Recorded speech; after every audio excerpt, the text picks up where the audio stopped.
Okay, now we're going to convert to factored form, and these are going to look a little bit different. They are going to have a leading coefficient of something other than 1. So I'm required to think about these a little more. Now my process is going to be the same, but I'll begin, since my leading coefficient is 3x squared, I need to bring in 3x squareds.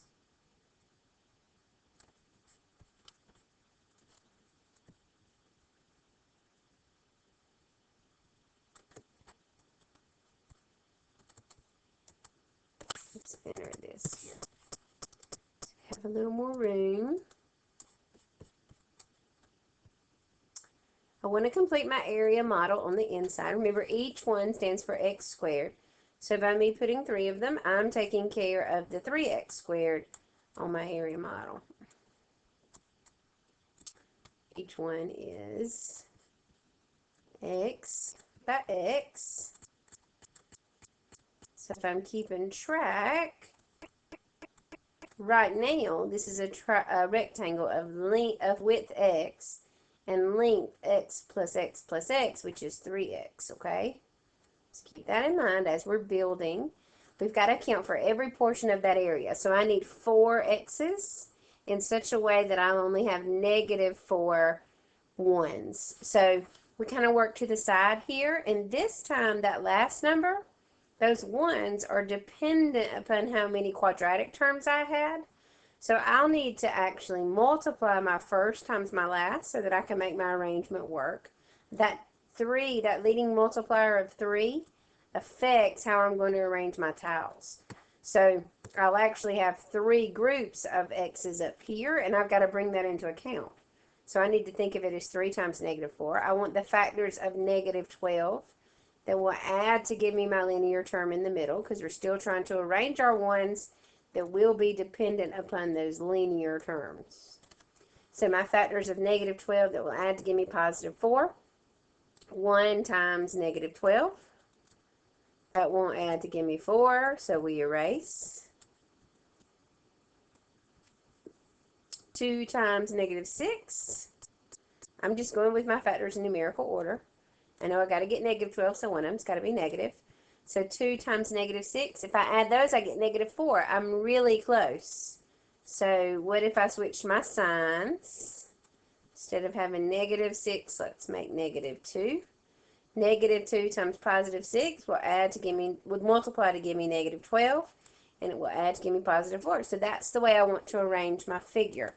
Now, let me move this over here. So I know that I'm going to have negative 2 x's on one side. I'm going to decrease one side by negative 2.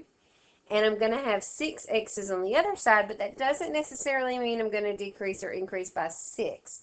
I've got to think about this. If I were to try to arrange 2 x's this way, it wouldn't work, because I wouldn't have enough x's to fill. Remember, this square has a side length of x, so it can only be filled by an x bar, by a linear term. So 2x is not enough to put on this side. I would have to put my 2x's on this side, because this way they have a length x. And on the other side, I'd have to put my 6x's, but my 6x's are dependent upon 3x squareds. So that means I would just need to do 2 rows of 3.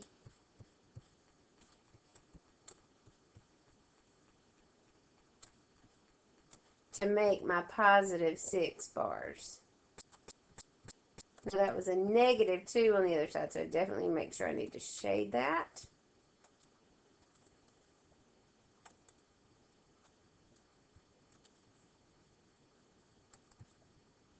Let's shade these. Okay, so that makes negative 2 and positive 6. Negative 2 and positive 6 makes positive 4 x's. Now let's hope that our 1's will fill in with 4. And they will, because this is a 2 by 2. I've extended one side by 2 and decreased the other side by 2. So that'll work.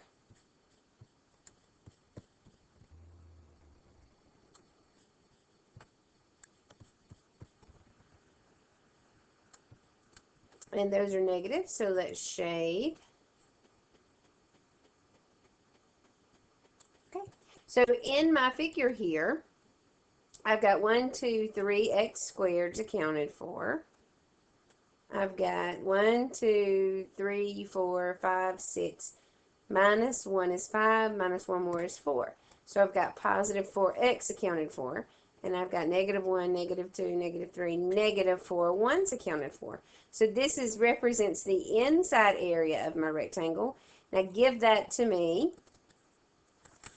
as a length times width representation, which would be, this side I would write as x plus 2.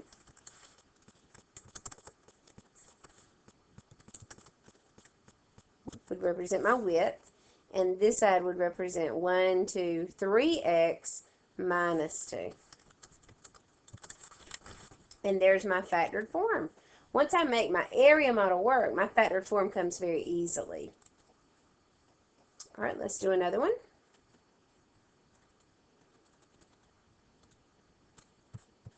And the more of these that you practice, the easier these become for you, by the way. But you just want to get to know that area model very intimately. Okay, this time I've got 5x squared, so we want to bring in 5 of these to take care of my x squareds.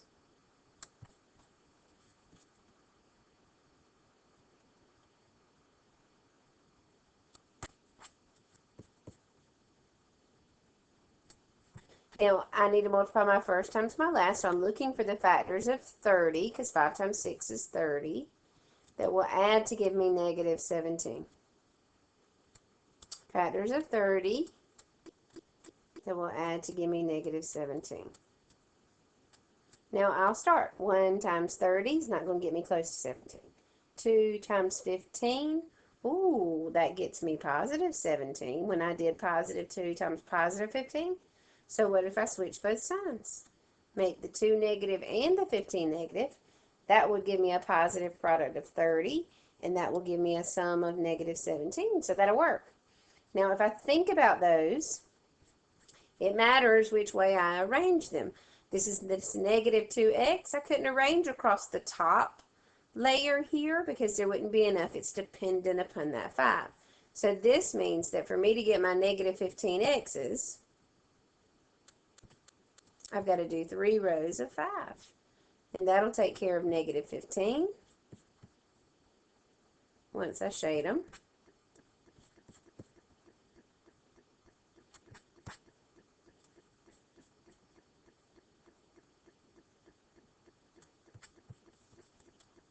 And we want 3 rows of those. So we'll bring those in.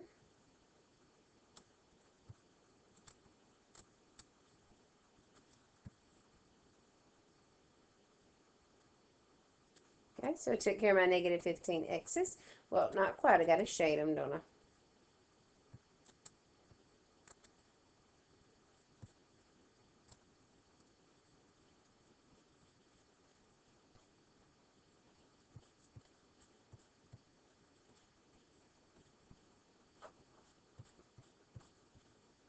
Okay, and then I need negative 2 negative 2 linear terms.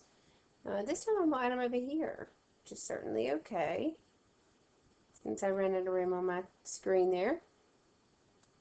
So I made negative 2x's, and negative 2x's and negative 15x's does give me that negative 17x's that I want to.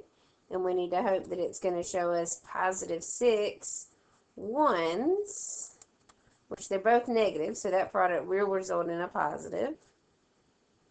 And it will give me 6 because I extended one side by 3 and the other by 2. Negative 3 and negative 2. So it will work. There's my positive 6 ones.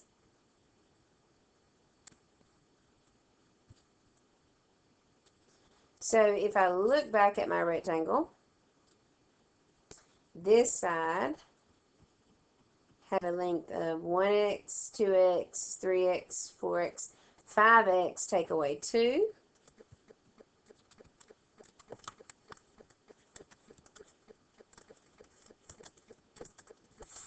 And this side had a length of x minus 3.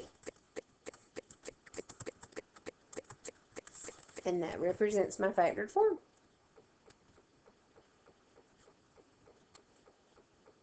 All right, let's do one more.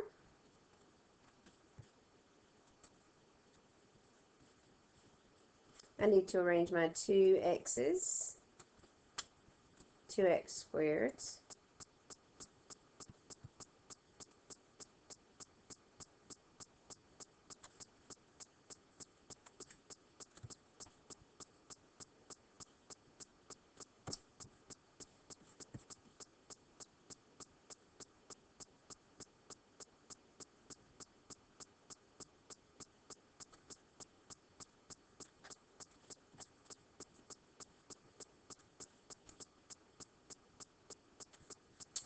want to arrange them in such a way that when I multiply 2 times negative 30, I'd get negative, ooh, let me get a different pen, sorry. Negative 60. That will add and give me 7. I'm going to help you find those a little bit faster. That would be positive 12 and negative 5. I can't put my negative 5 this way, so I'd have to arrange my negative 5 coming from this direction. I'm just going to save a little time here. Going to decrease that by negative 5. Now, for me to have this direction, it's dependent upon my number 2. And I want to have negative 12 positive 12 total. But they're dependent upon 2 ways. So that would mean I extended by 6 to make that 12. And that's my linear term. So that represents 6x. This one represents negative 5x. So 6x plus 6x is 12x. Take away 5x. Leaves me with my linear term of negative 30. Now this, my 1's, this was a side length extension of 6. This was a side length extension of negative 5. Decrease of negative 5. So this guy has an area of negative 31s. So my factored form, this guy's x by x. This one's x by x. So this has a length of 2x minus 5.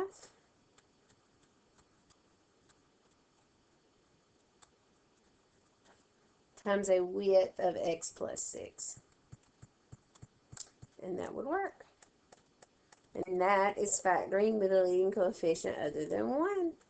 Do the same arrangement of your area model and you make sure that it works out, but you just have to remember to multiply that leading term by that constant term, those coefficients, so that you'll look for the right arrangement of numbers.